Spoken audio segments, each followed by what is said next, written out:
and I'd like to welcome you to the Cementation Simplified webinar this evening, being presented by Dr. George Tysowski, MPH, FACD. Dr. Tysowski is the head of global training and education and senior vice president of technology and professional relations at Ivoclar Vivadent.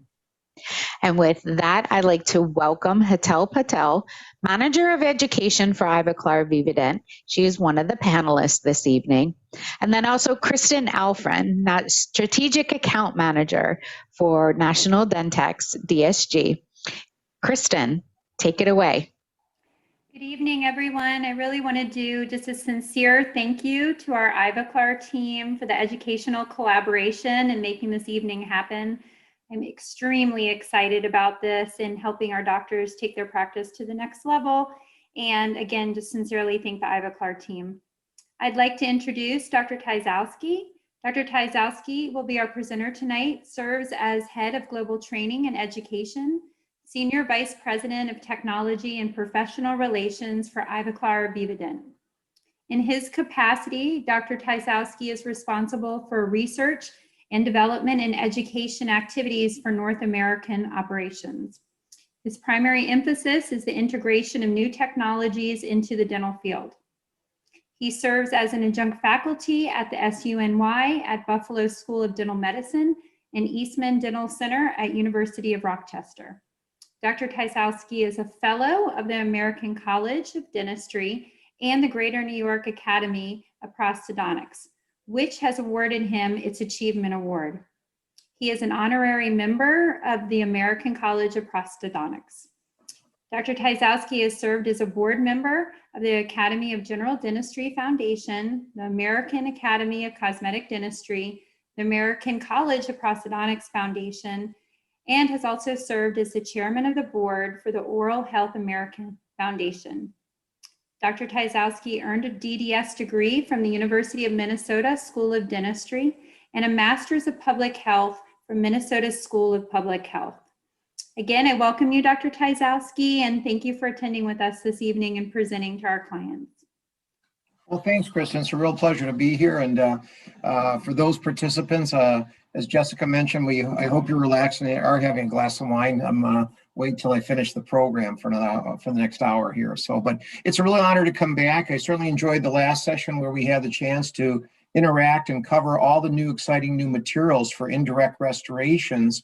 And as we were summarizing at that meeting presentation was the need to go over how do we utilize these materials and what are the proper cementation protocols.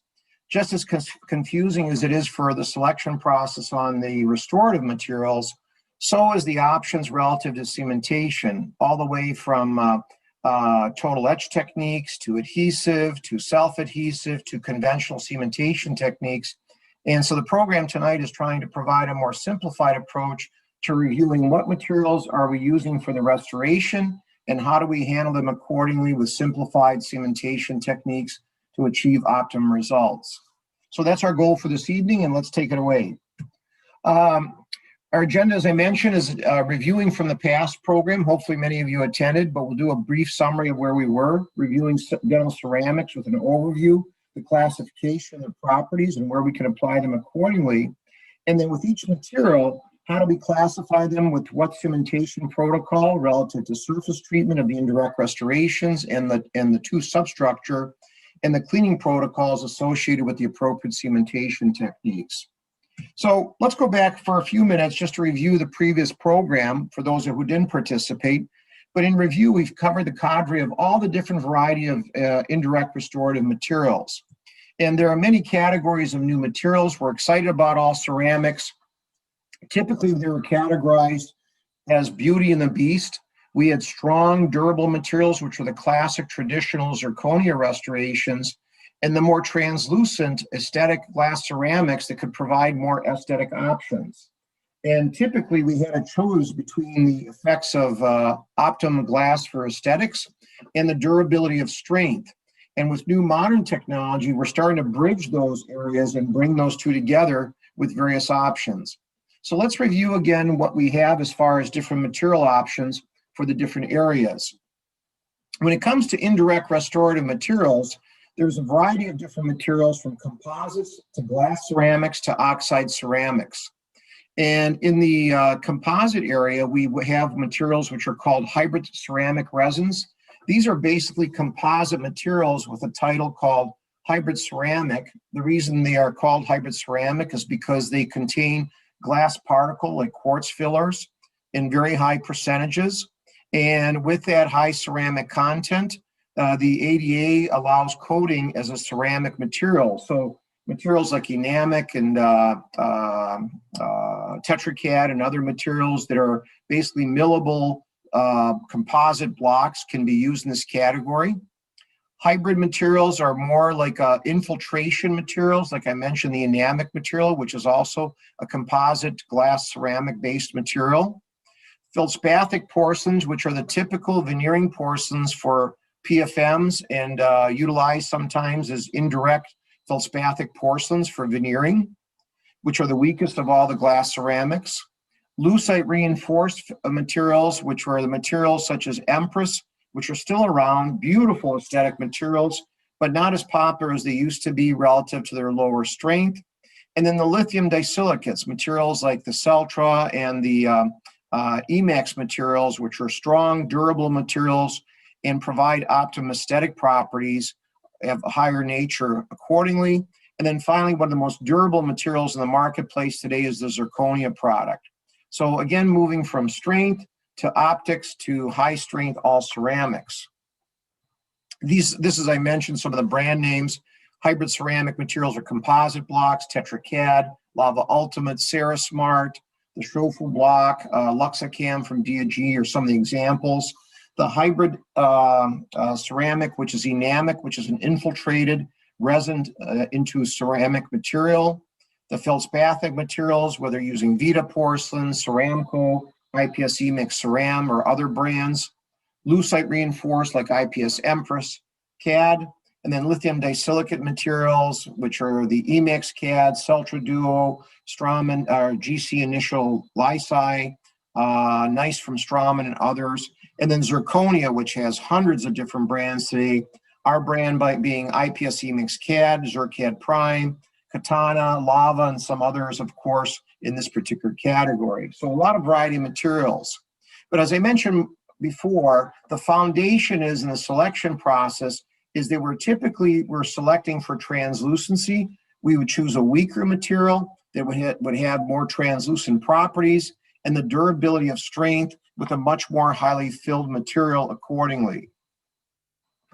So if we look at their composition from before, we see with the hybrid ceramic materials, these are composite-based materials. They're about 70% ceramic filler in the resin matrix. The hybrid material, which is the enamic material, it's the only one of its kind. It has a ceramic filler in a resin matrix and about 75% filled. The lucite reinforced, which were the exciting materials which started the aesthetic revolution, which were stronger than the feldspathic materials like IPS Empress, about 40% lucite crystals. And then really exciting was the evolution of the lithium disilicate materials with 70% crystal structure. And this was the avenue of really developing the opportunity of doing monolithic restorations in anterior and posterior segments where we could have optimal aesthetic properties and durability with a stronger glass ceramic material. Indications, of course, across the board. Hybrid ceramics and hybrid materials are typically for veneers, inlays and onlays, and anterior posterior crowns. They have some popularity in dentistry. Cementation with these materials are challenged because they're easy to mill, easy to polish, but because of the lack of a significant bond, they tend to dislodge and have dislodgement rates about 25% sometimes in about 2 years. The lucite reinforcement, which is an etchable material, really in the early 90s, one of the most exciting materials that started the revolution of aesthetics. It could be bonded and could be used for veneers, inlays and onlays, anterior, posterior crowns. It's one of the most beautiful restorative materials, but it had an interim strength. And then lithium disilicate, which is the highly durable material with 70% crystal structure, can be used for veneers, inlays and onlays, anterior and posterior crowns, some limited bridge work because of the connector sizes that are needed, But again, an aesthetic, very durable material that is very popular today in clinical dentistry. So when we measure these materials reviewed last time, there are really two different avenues that are used today to measure those materials to provide a relative comparison of these materials. The first is biaxial flexural strength, and this is where you make a disc or a bar of porcelain. You load it in a support beam, and then when the material breaks, you get the relative nature of the strength of that material. A newer and more contemporary view is the fracture toughness, where there's a notch technique in the loading process, and it's becoming more and more popular today. So relative, when you review literature, please be familiar that there are two techniques being used to compare materials, the biaxial flexural strength and the fracture toughness.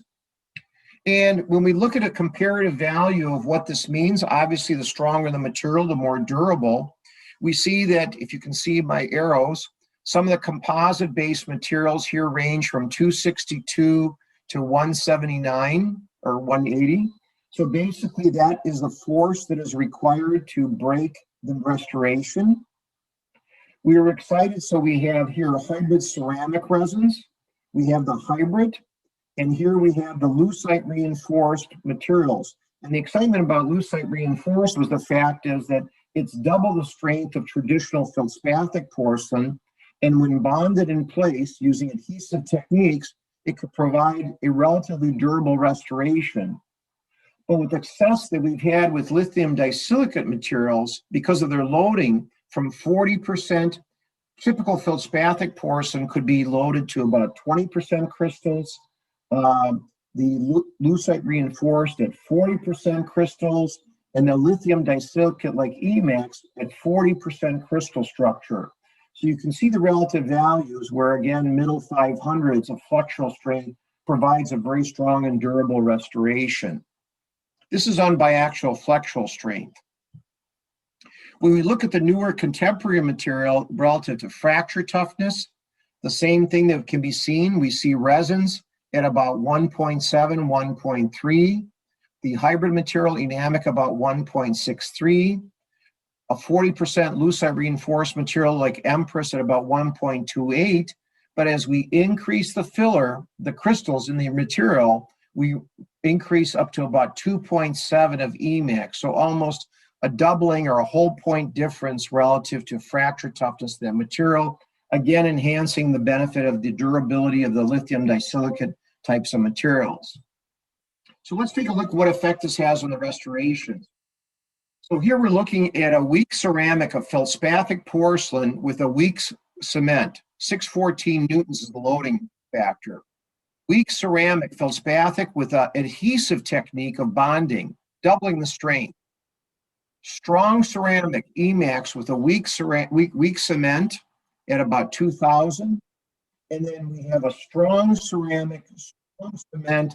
The tooth actually breaks beforehand with the loading criteria, and we have about 4 times the original strength. So reviewing here from the loading factor and the strength of our crown, cementation plays a very significant role. Here we have a weak ceramic, weak cement, conventional cement. Here we have a weak ceramic, strong cement, doubles the value through adhesive properties. Strong ceramic, weak cement, conventional cement. So the ceramic has a very strong durability and can be conventionally cemented.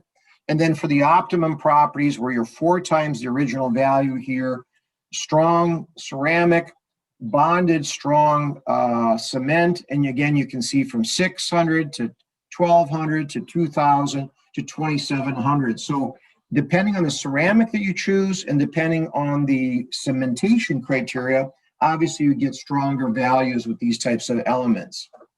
Now, this can play a significant role in how we prep and how we utilize the materials. For example, with adhesive techniques, today with lithium disilicate materials, excuse me, we can be a little bit more conservative. Preparation reduction requires about 1 millimeter. Same for the anterior segment and for inlays and onlays, but requires an adhesive cementation protocol to get the proper reinforcement for that ceramic material. If we wanted to rely on conventional cementation techniques, then we require more durability and more volume of ceramic material to withhold those stresses in the posterior segments. So we need a reduction of about 1.5 in posterior crowns, and same for anterior crowns and incisal reduction. So again, very important relative to cementation. We can be more conservative on lithium disilicate materials, about 1 millimeter reduction with adhesive techniques, and about 1.5 for conventional cementation in both anterior and posterior crowns. Again, mentioning what we mentioned before, relative to the areas, 1.5 for conventional cementation, and then a little bit lower, about 1 millimeter relative to for adhesive cementation. So we summarize relative to the values that we have and what the options are with conventional and new contemporary restorative materials, some of the impact that cementation brings to it, and then it brings us into the new, more contemporary areas of what some of the strongest materials are today in zirconia. Zirconia is stronger, one of the strongest materials we have in the market. We mentioned all the different brands that exist out there from the different laboratories. And what I want to show you here is that we have, excuse me here, I gotta block that out. So when we look at the values that we had before, we talked about biaxial flexural strength. That's where we have the loading of the disc or the bar. The hybrid ceramics were in the 200s. The lucite reinforced about 180. Lithium disilicates rose to 575 with Emax. And then there are 3 different versions, if you remember, of zirconias. We have the traditional 3Y zirconia at 1200, a very strong, durable material. But as we start increasing the aesthetic of the zirconia materials by adding cubic zirconia to it, going to the 4Y and to the 5Y materials for the aesthetic purposes, these materials become much more weaker and more comparable to a lithium disilicate application. So the point we made before is that not all zirconias are equal. Speak to your laboratory, learn what they use, and again, the zirconia is not zirconia for all, meaning there are different types. Understand what you're utilizing and what's being prescribed for you. In an anterior aesthetic case, aesthetics may be the most necessary requirement. Therefore, you may choose a 5Y material and go with a weaker material for optical properties, or in posterior segments, fixed prosthodontics, implant reconstructions, you definitely would want to have the strongest material like the 3Y material. Same function applies relative to fracture toughness.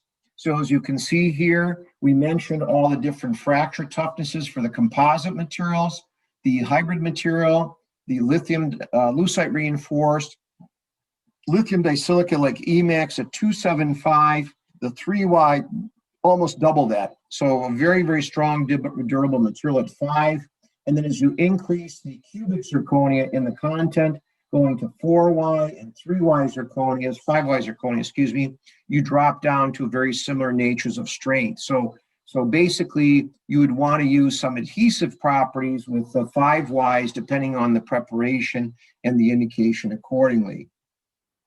So just reviewing briefly on zirconia materials, they go through the reason they're so tough, they go through a healing process. So by loading the zirconia, they revert themselves to this tetragonal phase and basically can self-heal and minimize crack propagation from preventing the weakening of the porcelain.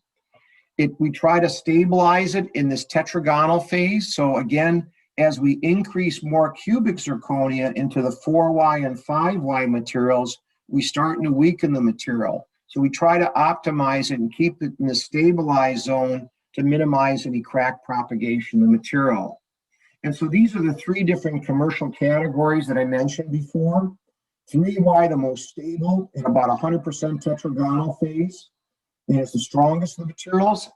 As we add cubic zirconia to it to increase the translucency, it depends how far we go with translucency. So we have 4Y materials, which are a little bit more transparent, but still have some strength, from 1200 to 850. And the cubic zirconia, which is the most translucent, which is 50-50, but drops the strength down to about 650 or 600 and flexural strength accordingly.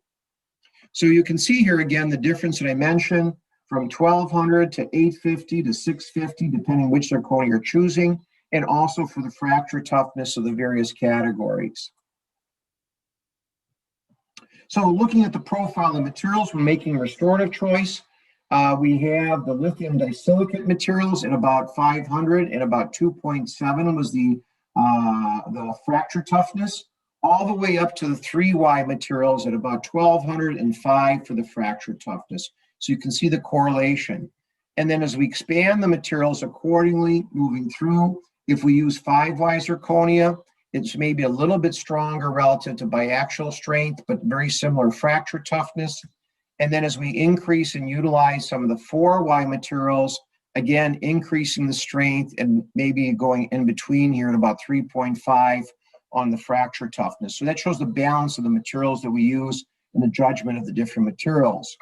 And then finally, what we mentioned before is their combination materials. There's multi-materials now available in monochromatic format. Monochromatic is one shade materials. Multichromatic means it's like a Neapolitan look where there's a sandwich technique of different shades in the material.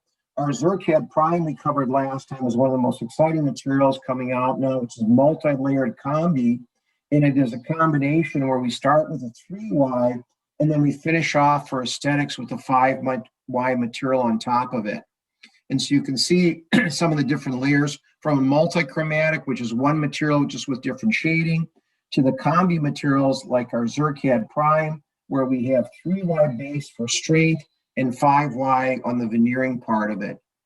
And the excitement about this in zirconia, I showed the slides before, where we went from 600 all the way to 2700 with glass ceramics. Here you have a very thin 0.5 millimeter 3Y zirconia crown. It's conventionally cemented, which is the weakest cement, and we're almost at 4,000 breaking strength. So again, quite some considerable durability for posterior application.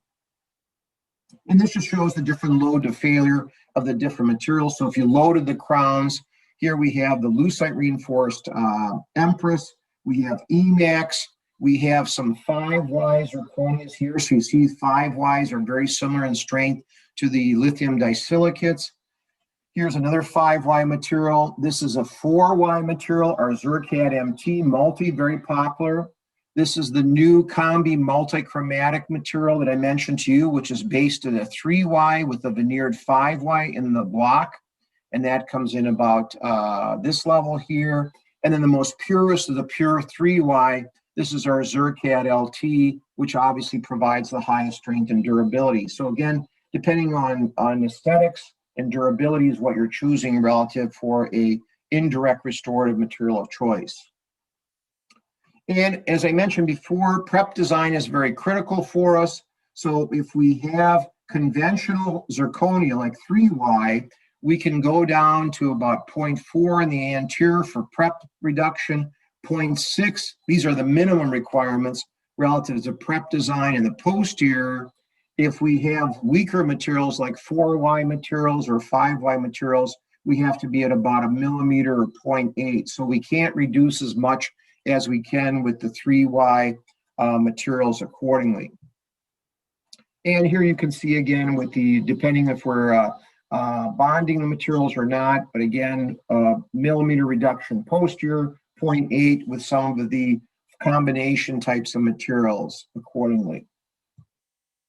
Okay, so that reviews the indirect application of the selection of the restorative materials. What do we look for relative to cementation? It's very confusing because there are so many different materials and different brands and categories. We're going to try to menu it down and simplify the process for you to make it more routine relative to the selection process. So we have from conventional to adhesive to self-adhesive. We have resin bonding materials. We have glass ionomers, RMGIs, zinc phosphates, other factors that we can choose from.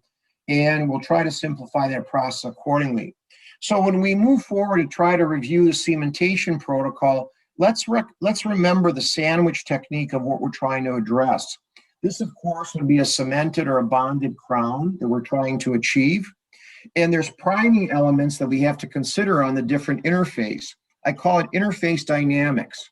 So we have the indirect restoration. We have to treat that accordingly to prepare it for cementation. We have the tooth structure, which of course has to be prepared accordingly. And then we have the surface treatments of all the different areas for the restoration, surface treatment of the tooth, and then how do we handle the cement in between to create that ultimate sandwich technique where we can lute it in, bond it in, prevent any micro leakage, and provide for a durable sound restoration. So we'll keep on reviewing this slide because we're going to talk about the interface dynamics and the selection process to achieve that accordingly. So let's look at categories of cements. There's basically 3 different categories of cements. And so when you're looking at what you're trying to provide in a restoration, we can adhesively or bond our restorations into place. We could lute the restorations into place, and these are conventional cements, typical zinc phosphates, carboxylates, RMGIs are the most popular today. Some materials like Luting Plus and Fujisem and others are very popular, and one of the biggest categories, especially with the high strength materials. In the adhesive categories are Multilink, the Verlink Aesthetic, Reliax, NX3, and others. Our SpeedSem is in this category called self-adhesive, and so we had opportunities where we could either bond the restorations in totally to lute them in, or if we had retentive preparations and strong materials, we could conventionally cement these materials through a luting process. A newer category of cements, which has been around now for a number of years, but is very popular, is what's called self-adhesive cements. These are cements that are basically base catalyst mixed and syringed out, but they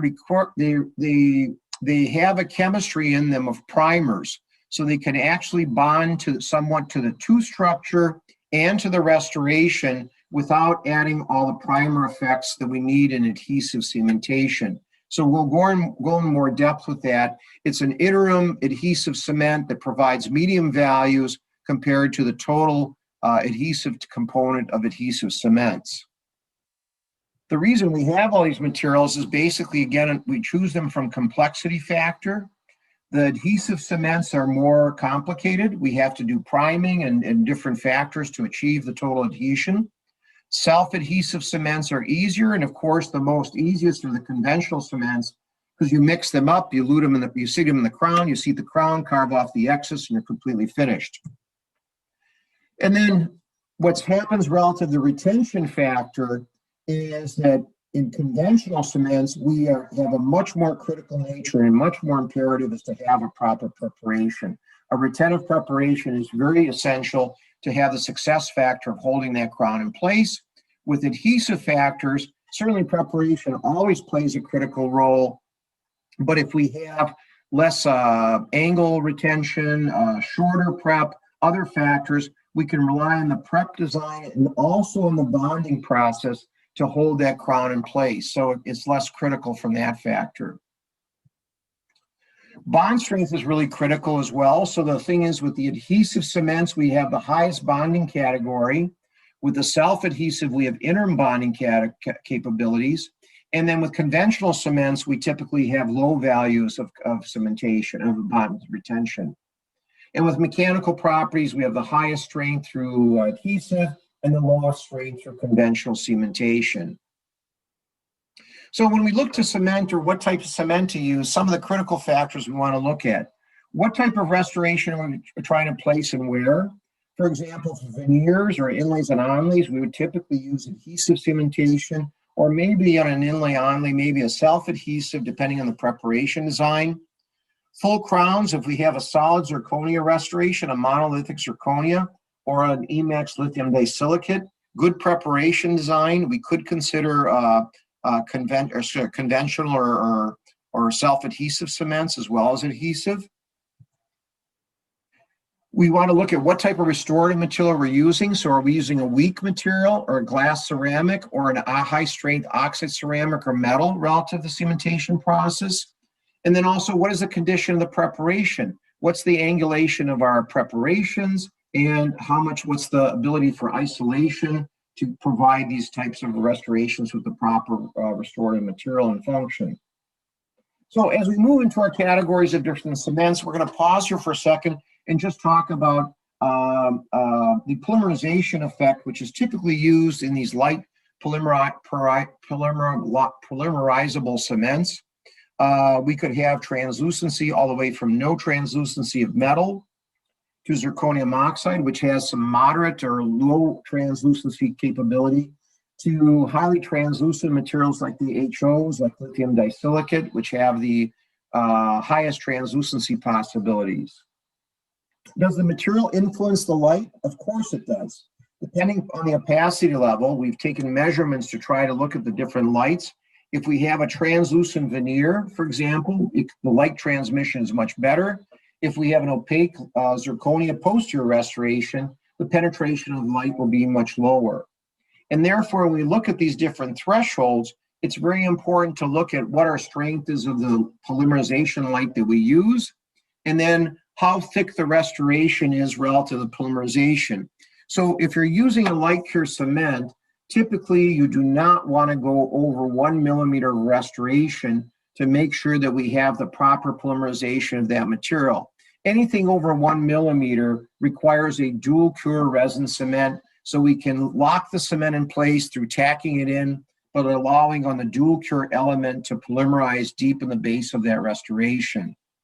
And as you can see here, we have different materials. We have a high translucency material, a medium translucency, and a low translucency of a B1. And of course, as we move down the line, you can see that again, with the opaquer materials, we really can't see through, and there's very little light transmission. So again, at the 1 millimeter level, you can still see through and get some light penetration for optimum areas, but we wouldn't utilize that technique for deeper restorations. So as mentioned, we have different cements available also. We have light cure adhesives, which are purely light cure. They don't contain some of the self-cure catalysts, so the most purest relative to shade stability, oftentimes used for limited anterior crowns that are thinner in nature, or for veneers, of course. The dual cure adhesive, which have the ability of being tacked in with the polymerization of the light, and then allowing the self-cure capability to go through. And then self-cure adhesives are also available, not as popular today, but there are some out there relative to pure self-cure areas. The one thing I want to educate you all and keep in mind is the fact is there are different photoinitiators in these cements and materials. And typically we had a material called camphor quinone, which is really the foundation of our initiators and our composite-based cements today. But recently, with the addition of bleach shades and more lighter shades, the development, because camphor quinone would yellow, new initiators have been developed, one called PPD, another one called TPO, and another one called ivosarin, which is a flagship in our product line.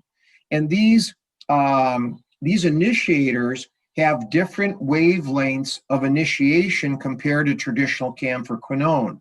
So I want you to check your lights and make sure that you have a polywave light that is made for contemporary composites and cements because of the new initiators that are in there. And we'll show you some of the lights as far as photoinitiators absorb light at different wavelengths. And we'll take a look at a typical wavelength that we have. So here we have, excuse me, we'll back up here 1 second. Okay. So let's take a look at some of the wavelengths of the absorption spectrums of these different type of areas. As I mentioned, if you can follow my arrow on the screen, is the traditional camphor quinone, which is the Rock of Gibraltar and the foundation of all composites, has a wavelength matching up about 475 is the peak in this area. And so most curing lights were matched relative to polymerization in this particular area. But with the new modern, more bleach shades that are available, the addition of new initiators have been added. So here you can see ivosarin is down here. TPO or lucerin is over here. And the problem is that the typical older generation curing lights had a wavelength matched to camphor quinone, but did not have the ability of really initiating some of the more modern new initiators in there. So new modern lights, you have to ask your dealer or certainly inquire what you're using, incorporate what's called a polywave technology, but not all lights carry that technology. So here we can see we have the typical camphor quinone, okay, in there. We can see the old generation lights, which polymerized the camphor quinone only. And then the newer generation lights, again, depending on the leading manufacturers, have a peak down at the 410 level as well as at the 470 level to make sure that they can capture camphor quinone and also can reach down and polymerize the newer contemporary initiator as well. So this is a profile of a light we have. It's called Blue Phase Style, the polywave technology. And there are some of the leading manufacturers do have polywaves, but I urge you all to check that to make sure you're compatible with modern contemporary cements. Other factors is what's going on with these cements is you want to make sure you have an intense profile because this is where the curing takes place. Some lights spread the lights out. Some are at the front, so when they're measuring them, it's diverse and doesn't get down into the area that you're trying to polymerize. So again, homogeneous light distribution is a factor that you want to look at for a light accordingly so that what's coming out of light is what's getting down and polymerizing that base of your restoration. And just a plug for our new light, this is called the Blue Phase G4. It has the polywave technology, which I mentioned relative to the different wavelengths to make sure that you're polymerizing the contemporary cements. It also has an assistant in place that basically, if you're not on the tooth, if you waver from it, it starts vibrating almost like a car when you're starting to deviate from a lane assistance type of area. So it's an interesting process. So polyvision is the one factor, and then also the stabilizing factor is what's really interesting relative to new lights.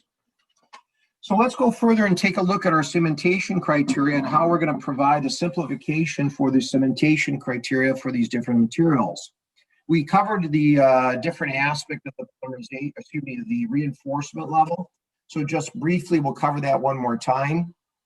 So we have from weak ceramics, weak cements, weak ceramic, strong cement, strong restoration, weak cement, and then strong restoration, strong cement, totally adhesive bonding process. And again, adhesion can play depending what you utilize from 614 all the way to 2700. But imagine if you had a feldspathic veneer and you bonded it in, so you get about 1800. If you use an Emax material and you bond it in place, you quadruple the factor there. And then balancing again, that again with the most strongest restoration, of course, would be the zirconia restoration with adhesive properties. It can be bonded or with conventional cementation. So let's take a look at our cementation protocols and some of our decision tree. So here we have a factor. We're looking at an indirect restoration, and we're going to look at the surface treatment, what's necessary for the restoration. So we're calling interface dynamics or priming of the interfaces. We're going to review what needs to be done on the restoration and what needs to be done on the tooth structure to lute or cement or bond these restorations into place. So on the surface treatment of the restorations, we want to look at how we're going to treat that restoration. We want to prepare the surface of the restoration, either on a glass ceramic. We want to prime it and mechanically create a micro etched pattern to it through hydrofluoric acid, or on the more stronger oxide materials, which aren't able to be hydrofluoric etched. For example, zirconia, which is 99% crystal structure. There's not a lot of material to etch out of it. So we utilize a very light micro etching or sandblasting process. We don't want to overblast it because it can weaken the material, but you want to just create a slight micromechanical retention pattern in that area. If we don't do a try-in, we go right to seating of the restoration, but we would want to make sure that we prime the restoration with a chemical component to create a proper bond through silane or zirconia or metal primers, depending on the material that we're using for the material choice. if we try in the restoration, it's very important to remove the proteins and that contamination debris from saliva, and we want to clean that restoration. And there are new contemporary cleaning substances which dissolve the proteins of the material, of the contaminants, and allow for a very clean interface for us to look at. So we're going to cover these different steps: creating the micromechanical retention, cleaning of the restoration, and then priming of the restoration accordingly. So we create the retention on the restoration and prime it properly so that we have a chemical bond to that restoration.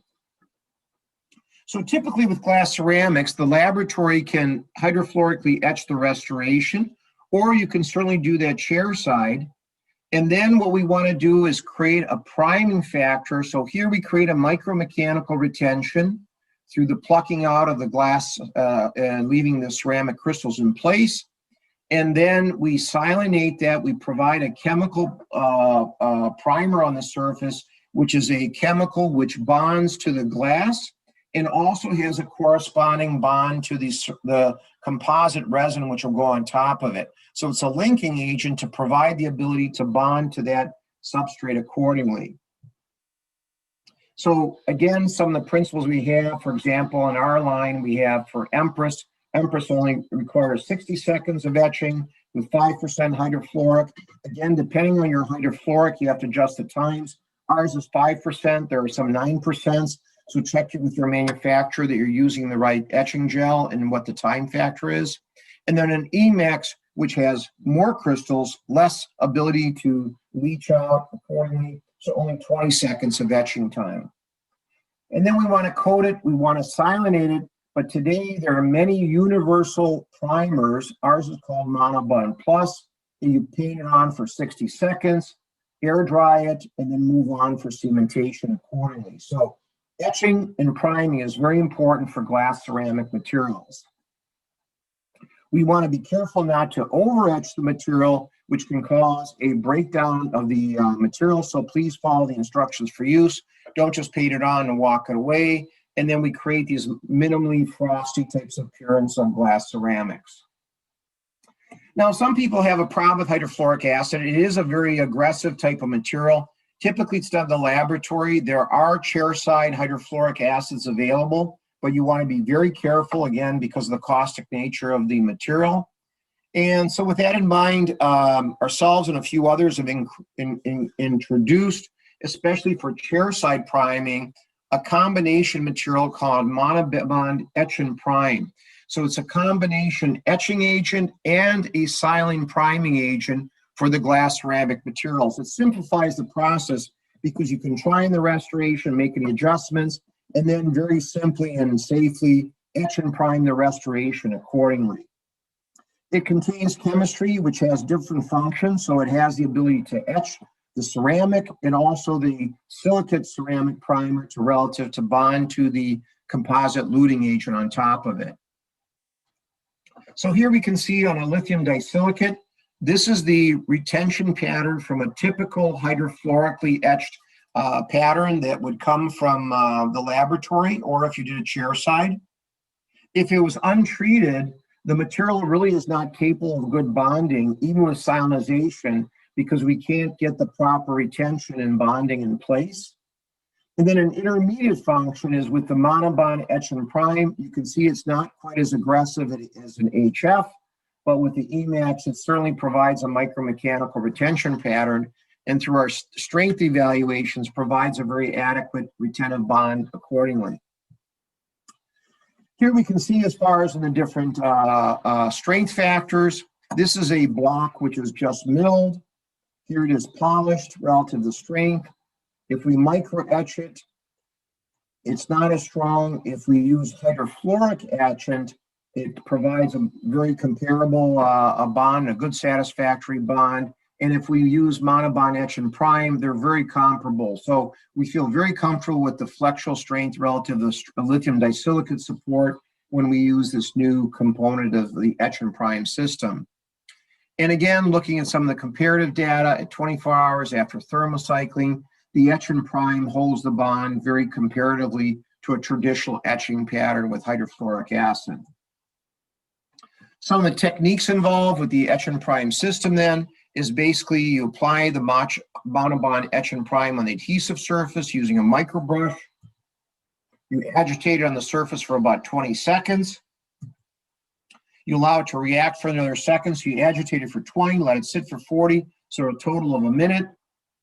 And then you thoroughly rinse off the monobond etch and prime with water and dry the restoration, and now you have a primed etched surface accordingly. Okay, so that's on glass ceramics. When it comes to zirconia restorations or metals or hybrid resins, these materials can't be etched with hydrofluoric acid, and therefore we want to use a light abrasion for a few seconds just to create a light micromechanical retention pattern into the ceramic material of choice. Okay, so priming is very important. What are the options? On glass ceramics, we can hydrofluorically etch. We can use a monobond etch and prime, which is a combination etching and primer, or for zirconia or hybrid ceramic types of materials, which are composite-based or metal, we use a light sandblasting action. So that's the interface dynamics of priming on the restoration. A challenge can come in when we try the restorations in, because we just created this beautiful micromechanical surface on the two structure. When we try it in, we contaminate the restoration. What's the best way of cleaning it? We could use phosphoric etchants, we can rinse and dry, we can use alcohol or hydrogen peroxide. There are many options. The challenge is that many of these don't clean off properly the pellicle layer or the proteins that are embedded into the glass ceramic surface. So there are a number of, on the market today, our products called IvoClean. It's a protein stabilizer or a releaser relative to clean the surface. So here we can see a zirconia surface has been contaminated with saliva. It penetrates into the ceramic itself.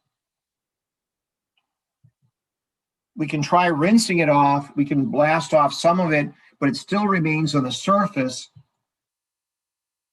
And therefore, what we want to use is some of these protein dissolvers, like an IvoClean system. It's very popular today.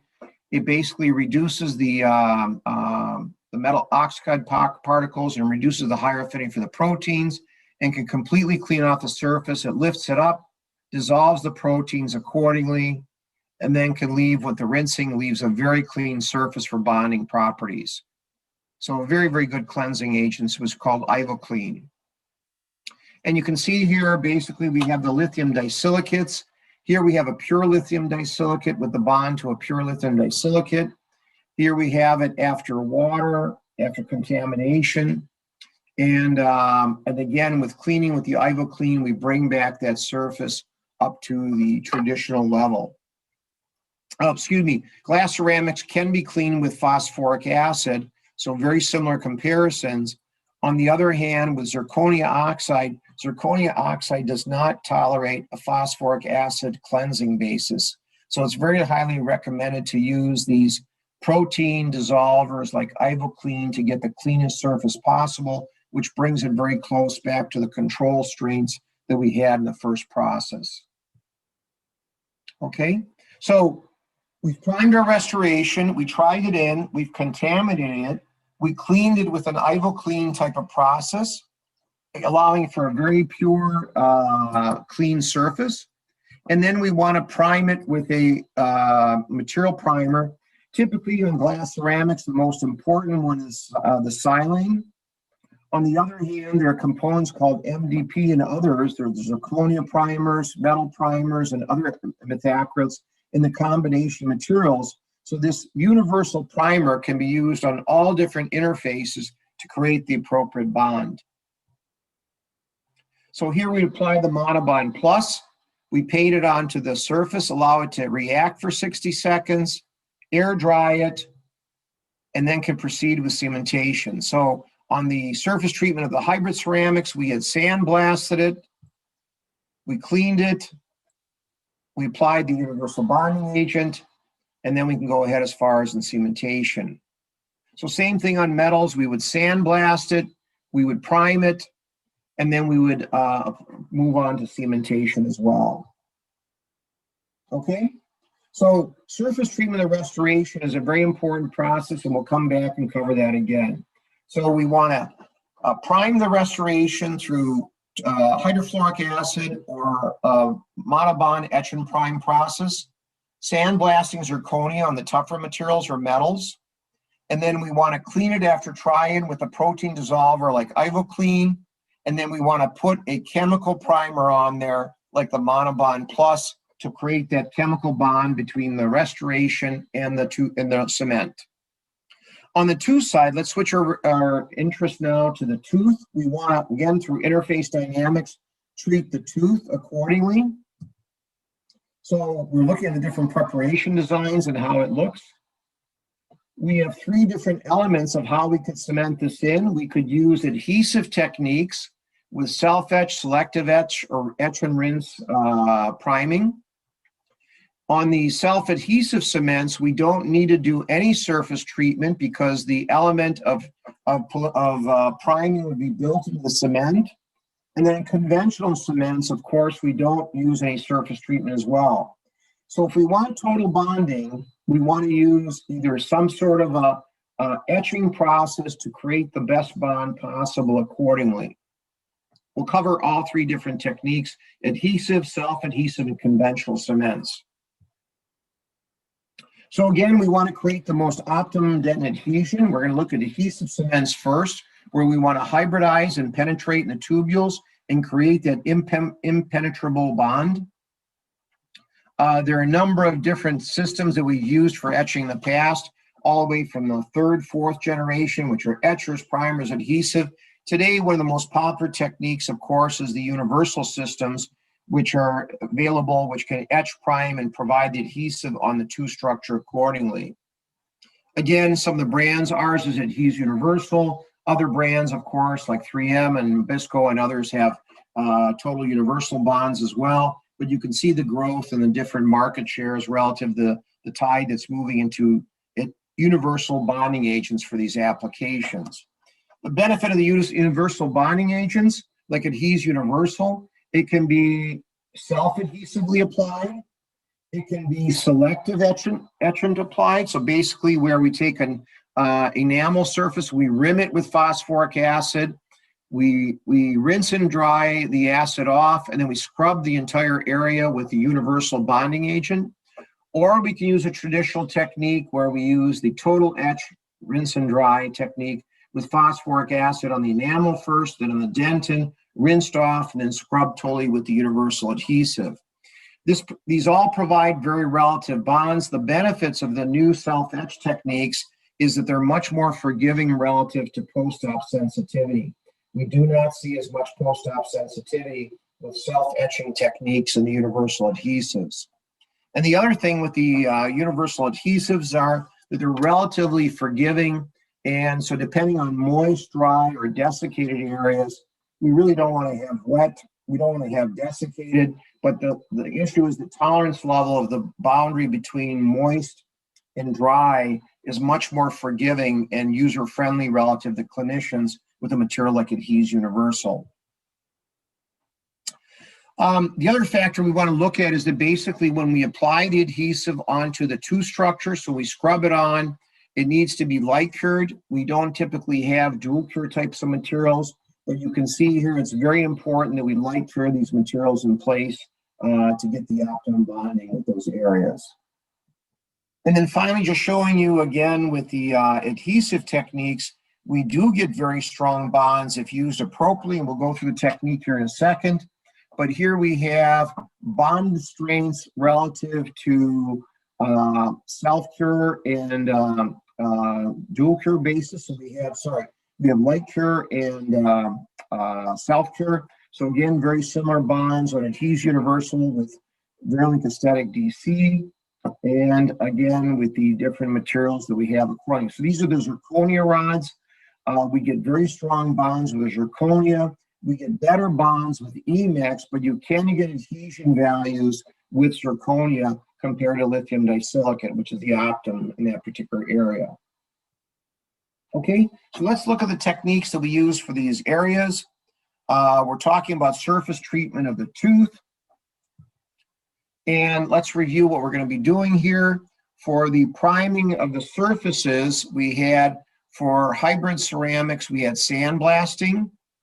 For metals and zirconia, we also had sandblasting and the use of the primer, the Monobond Plus. On the glass ceramics, we etched either with, depending on the right concentration of the hydrofluoric, and we did introduce a modified concept where we could use a combination material like the Monobond Etch and Prime, which incorporates the etching component with the silicization or the priming component as well. On the tooth structure, if we were going to conventionally cement this in place, we don't require any surface treatment because we're getting a very weak bond from the glass ionomer component of the cements, the resin modified glass ionomers. Excuse me. If we use a self-adhesive cement, the self-adhesive cements have some primers built into them to give us an interim bond to the restoration. And then if we use adhesive cements, we can use etch and rinse, total etch and rinse, selective etch, or self-etch. And as I mentioned before, the self-etch is which is becoming the most popular area of use. Okay, so moving to the cement, we prime the different interfaces. We're choosing the different cement of choice. If we want to use a self-etch, selective etch, or etch and rinse, or provide the adhesive technology, we would use that accordingly. We could choose a self-adhesive or a conventional cement to achieve the characteristics we're trying to rely.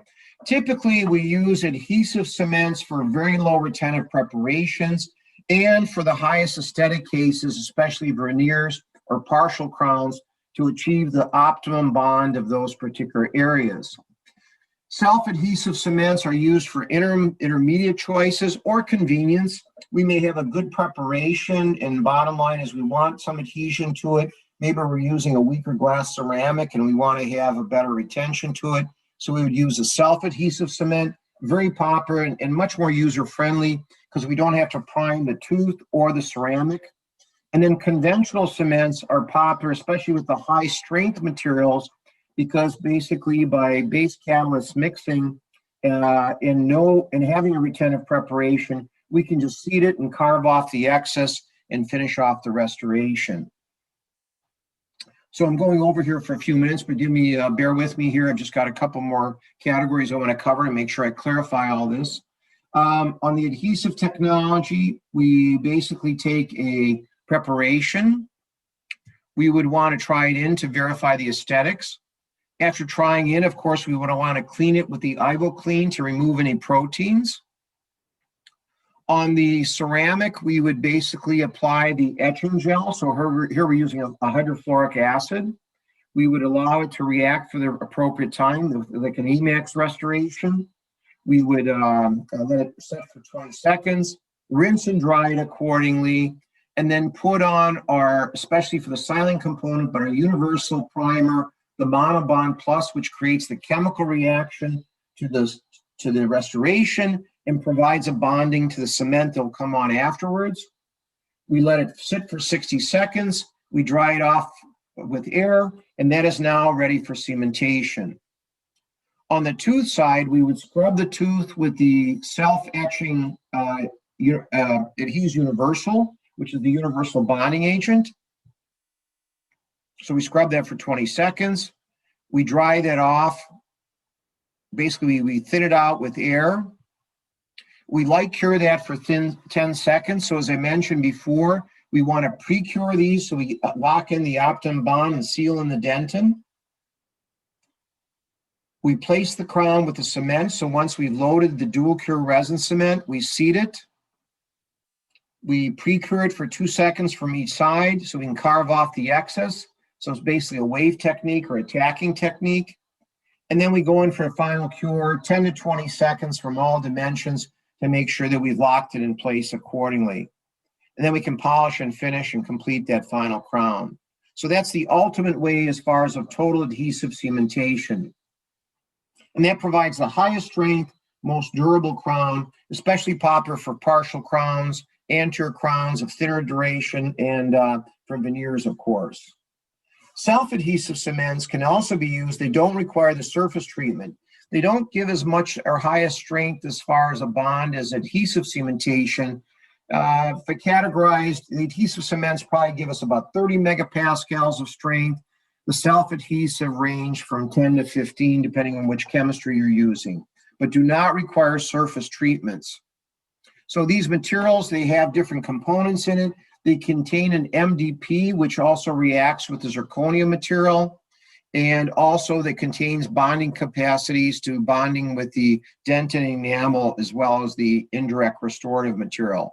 So just showing that we have different chemistry here on the structure.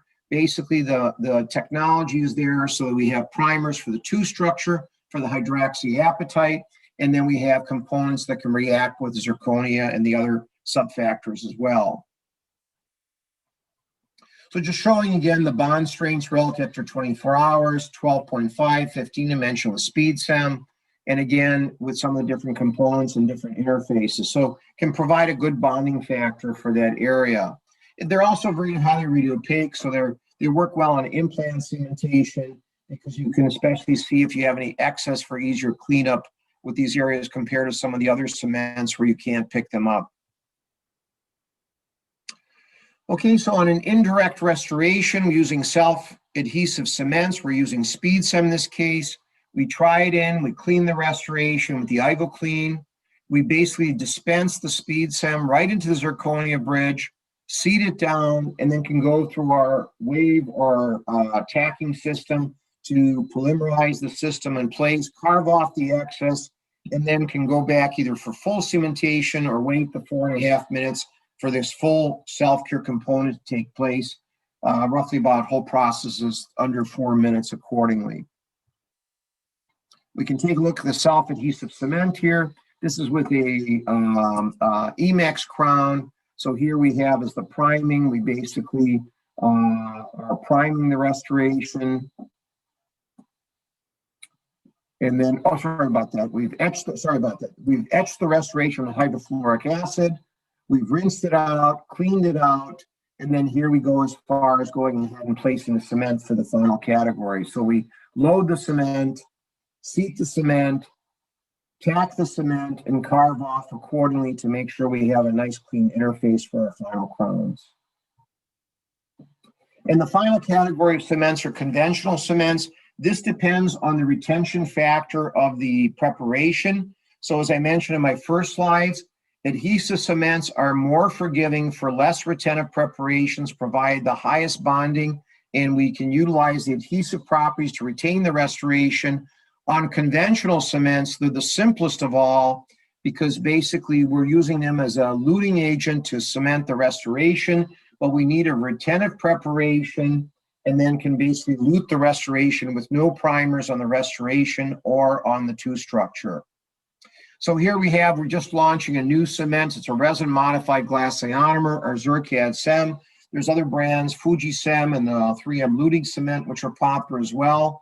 Basically clean the preparation, sandblast it accordingly, clean it off, rinse it off, seed in the Zircad Sem, seed in this conventional resin modified glass ionomer.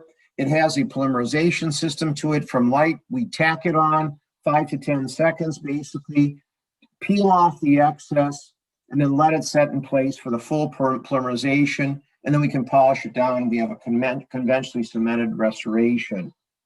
So a lot of variety of different options accordingly. So maybe moving to the summary, looking at the different areas, interface dynamics plays a very key role for us. We're trying to lute the restoration, the indirect restoration to the 2 structure. What's very important is priming of the restoration. So we either create a micromechanical retention on glass ceramics through hydrofluoric priming, cleaning the restoration, and then siloning it with our universal priming agent. On oxide ceramics and metals, we sandblast those restorations, we clean them off, and again with the universal primers, we create a chemical bond to those restorations. On the tooth surface, if we're using an adhesive cement, we have to go through the bonding and the priming agent of that adhesive process, and then lute it in with a dual cure or light cure cement. And then if we utilize self-adhesive cementation, or conventional cementation, we don't need to provide treatment on the restoration or the tooth structure. So it simplifies it accordingly.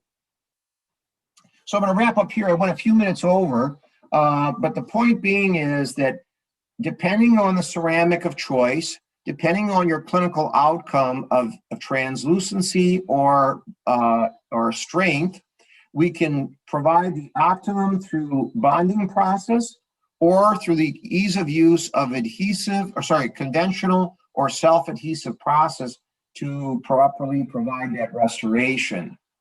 So I'm excited about the new avenues. There's a lot of new materials. I hope my program simplified some of the cementation choices accordingly, and I'd be happy to answer some questions. So thank you for your attention today. I hope you found the program informative, and I'm here to help further with any questions and answers accordingly. So thank you, everybody. Thank you very much, Dr. Tysowski, for the wonderful and informative presentation. We do appreciate it. We do have some questions in the Q&A box, if you wouldn't mind answering a few. Okay. Can lithium disilicate be cemented with resin modified GIC? Yes, so the point I did from my previous, when I was showing some of the strength factors, what's important is lithium disilicate materials like Emax can be either adhesively bonded or can be conventionally cemented. The important requirement, as I mentioned from before, is that if you're conventionally cementing, make sure that you have a retentive preparation and you have the 1.5 reduction. When you go to adhesive cementation, your prep design can be a little bit more forgiving, and you can go as low as 1 millimeter. So especially in closed bites and posterior restorations, you may be able to reduce a little bit less in that particular area. But yes, you can either use conventional or adhesive bonding. Wonderful. You got a compliment. Learned more here than all of my biomaterial courses combined. Thank you. Another next question is it advised to air particle abrade zirconia restorations for adhesive bonding? Yes, it's good. So the challenge is that you don't want to beat up on the restoration. So there's a big debate is that heavy sandblasting can actually modify the tetragonal phase of the zirconia. But you do want to create a micromechanical retention. So light air pressure and light abrasion for a few seconds is very much valuable. Take it around, blast it around to create a smooth, not a smooth surface, but a uniform micro-roughened surface. So yes, it is advised to sandblast the restoration, even for adhesive cementation. Wonderful, thank you. One of the questions is for us. Yes, tonight's content is being recorded and will be available for viewing by the end of the week on our YouTube channel, which is Dental Services Group /videos, or you may find the link to our channel on www.dentalservices.net/edu. Next question is, I just lost it. Is there a difference in regular bond and mon bond? Well, I'm confused about the question maybe, but monobond is a multifaceted primer for the restoration. So it contains the silane, the MDP, and the metal primer, and it's one for all. So typically we used to have special zirconia primers. We had silane components just for ceramics. Now the contemporary primers have been incorporated all in one. And so it's a benefit because one primer, you can use it in any of the material. If I'm reading into the question relative to typical bonds or traditional bonds, that would be your adhesive bonding, like universal bonds, like the 3M bonding agent or Adhes Universal or some of these factors. Great, and I'm going to skip to a question. It says, how long is the bottle of monobond good for once opened, or how long does it store? Oh, I apologize for that. I mean, it's got to be a year or two, but it's on the bottle, but it has a shelf life, but it's in the instruction for use, but it's minimally a year for that matter. Thank you. And can IvoClean be used for both Emax and zirconia? Yes. So what I mentioned before, what I mentioned before was that, I'm sorry, I got distracted reading. Can you repeat the question still or not? Yep. Can IvoClean be used for both Emax and Zirconia? Yes, so I mentioned is that on Zirconia, it's a must because some people use phosphoric acid, for example, to clean restorations. Phosphoric acid for cleaning on Zirconia is a no-no. It has an antagonist effect and weakens the bond quite severely. On the Emax, either one works. So you could clean it with phosphoric acid or just make IvoClean your standard protocol for cleaning a restoration. Therefore, then you don't have to think about which one you're using. Beautiful, thank you. If cementing Zirconia with Fuji-Sem, do I need to use a primer after using IvoClean? So what you're using with Fuji-Sem is a conventional cement. And we mentioned that with a conventional cement, you don't need primers. But what you do need is a retentive preparation. So basically, it's no different than going back to our PFM days or old days, full crown days. You're using a conventional luting cement and you require adequate retention from the preparation. But yes, you do not need a primer in that case. Wonderful, thank you. Are you able to wash off the etch and prime agent and leave no red remnants? Actually, the etch and prime, the new contemporary one, is not in a red format. So yes, it rinses off cleanly.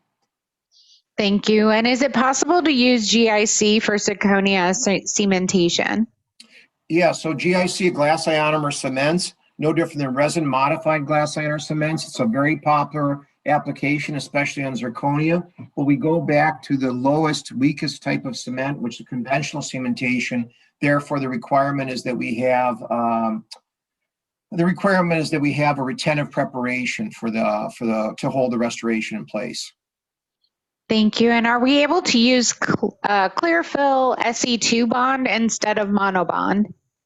You know, I get confused with the brand, so I'm not sorry. My intention was not to be here strictly on an Ivoclar basis, but if Clearfill SE2 is a universal priming agent for restorations, then the answer would be yes. But I'm not quite clear about the chemistry of SE2, so I apologize about that. Thank you. And do we need to light cure a few minutes on a GIC cementing? Typically, those are self-cure, not dual cure. So some of the resin modified glass ionomers, because the resin in there are photopolymerizable, so they could be. But if it's a pure GIC, then the answer would be no. Thank you. And do you use IvoClean before or after air blasting for Zirconia restorations? So you could do it both ways because the air blasting is very low.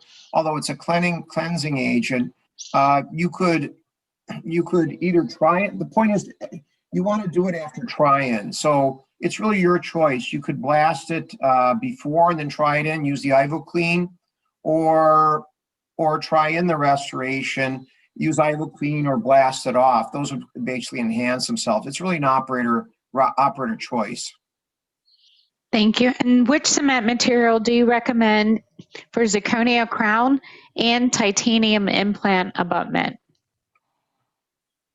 So I think the question refers to cementing a Zirconia crown on a titanium implant abutment. If it's going strictly on a titanium, then you could use conventional cement or a self-adhesive cement. So you could use either the conventional resin modified glass ionomers, or you could use a self-adhesive cement. If you had a hybrid abutment, which are ceramic based, you would etch the abutment and etch the crown accordingly, or sandblast the crown in Zirconia and then bond them together. Great, thank you. And if a patient comes into office with a posterior ceramic in their hand, how do you discern whether it's lithium disilicate or Zirconia? Yeah, good question. That's a very good question. They are optically different, although the translucency is, I'm trying to think here. You could try etching it or sandblasting it and see what the effect would be? It's not an easy question to answer because some of the 5Ys look very similar to the lithium disilicate. Lithium disilicate typically is more translucent, but you're holding a single crown. Jessica, it's a very good question. You've stumped me on that one. I'm going to get back to you on that one. Sounds good. Thank you. And if we're now adhesively bonding a ceramic to dentin on a molar, if we are doing an interior veneer and we've prepped the labial and the incisal, can we expect the bond to the dentin in the veneer situation to hold? In other words, is the necessity to be completely in enamel outdated? Don't lose that question. I got to reread it again. If we're now adhesively bonding ceramic to dentin on a molar, I think maybe there's some typos there, maybe because the molar doesn't sync with the veneer. But I think the point being is that is the bond to dentin solid? You know, obviously the best bond is to enamel. The purity of the enamel is certainly the highest element of bond, but we're doing so many different preparations, and the performance of the universal bonding agents has increased tremendously that I feel very comfortable that bond will hold on dentin. But if you have the option to keep it in enamel, obviously it's the most purest way. Thank you. And it looks like we did that one. There's one more. Which cement do you recommend for zirconia for 6-degree taper preparation? 6 degree, you know, is not bad, of course. So I'd probably go to a self-adhesive for that matter, or 6 degrees still pretty retentive. So you could consider a conventional. With 6 degree, you wouldn't have to go obviously to a total etch technique or a adhesive cementation. But between the conventional cement for simplicity or the self-adhesive like the speed sims really work well. They're easy to use. They provide an intermediate bond and allow a lot of flexibility, and you don't have to require all the priming actions accordingly. Beautiful. Thank you for taking the extra time to answer all the questions that were posted in the chat box and the Q&A. I'll turn it over to Kristen if you have, or Hedel, if you guys have any closing words. No, just a big thank you to everyone for, joining in today. Yeah, from my side, thank you very much. Great audience. Obviously, it's not a lot of chatter because we're on the Zoom format. But thank you for joining. I'm certainly available to help through DSG. As I mentioned before last time, please speak to your lab about what material of choice you're using, and then there is a guide also with many input relative to cementation protocols associated. And obviously, myself and our whole team are here to assist as well. So thank you very much, and I hope you found the program informative. Thank you, Dr. Tysowski. I know I did. Thank you, everybody, for joining us here with our education team. So we look forward to learning with you again soon. Have a great evening. Thank you.